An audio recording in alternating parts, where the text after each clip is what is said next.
जय गुरुदेव। इस वीडियो में हम जो कवर कर रहे हैं वो है पूर्व जन्म के लोक का ज्ञान, कि इस जन्म के पहले व्यक्ति किस लोक में था और मरणांतर उसकी गति किस स्थान में होगी।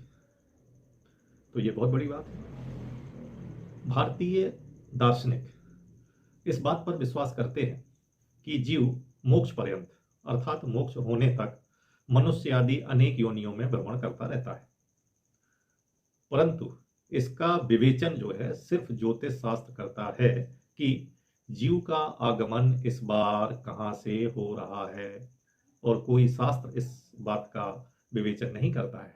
केवल और केवल ज्योतिष शास्त्र है कि वो इस बात का विवेचन करता है कि जीव का आगमन इस बार कहाँ से हो रहा है और इसके बाद वह कहाँ भ्रमण करेगा, मरने के बाद उसकी गति क्या होगी। नारद पुराण में इसका विवेचन बहुत सार गर्भित ढंग से हुआ है। आइए अब हम शॉर्ट में वो जानते हैं कि हम कैसे जानेंगे कि जो जीव या मनुष्य है इसके पूर्व कहाँ था। इसके लिए हमें ये बात करना है कि हमें कुंडली में सूर्य और चंद्रमा दोनों को लेना है और देखना है कि सूर्य और चंद्रमा में से कौन अधिक बली है, तथा उन दोनों में जो बली हो उसकी स्थिति किस देश काल में है। तो बलि ग्रह की स्थिति जिस देश काल में हो उस देश काल का स्वामी अर्थात देश कालेश के अनुसार पूर्व जन्म की स्थिति का ज्ञान होगा।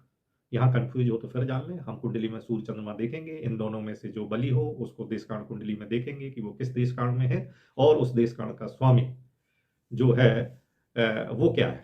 यदि उस देश काल का स्वामी गुरु है तो जातक पूर्व जन्म में देवलोक में था। यदि उस देश काल का स्वामी है, सूर्य है, चंद्रमा है, शुक्र है, मंगल है, तो वो जन्म के पहले मृत्युलोक में ही था। और यदि देश काल का स्वामी जो है शनि और बुध है तो पूर्व जन्म में वो नरक लोक से आया है, नरक लोक में यातनाएं भोग रहा था। तो इससे हम जान सकते हैं, सिंपल है, बहुत सिंपल है, कि जो पूर्व जन्म के लोक का ज्ञान मनुष्य का हम जान सकते हैं। गुरु से जो है देवलोक, यदि देश काल का स्वामी गुरु है तो देवलोक, और यदि चंद्रमा और शुक्र है तो वो त्रियक लोक या मत्स्य लोक, और जो सूर्य और मंगल है तो ये मृत्युलोक, और शनि और बुध है तो नरक। अब आप जानेंगे कि मरणांतर, मरने के बाद उस जीव की क्या गति का स्थान कौन सा होगा। तो इसमें हमें देखना है कि षष्ठ, सप्तम और अष्टम में जो ग्रह स्थित है, ये तीन ग्रह लेना है कि षष्ठ में, सप्तम भाव में, अष्टम भाव में कौन सा ग्रह स्थित है और उन तीनों में कौन सा बलवान है। उन तीनों में यदि जो बलवान है और वो गुरु है तो व्यक्ति देवलोक जाएगा, यदि चंद्र और शुक्र है तो वो पितृलोक जाएगा, और सूर्य और मंगल है तो वो जो है सूर्य और मंगल में वो निश्चित रूप से जो है त्रियक लोक चला जाएगा।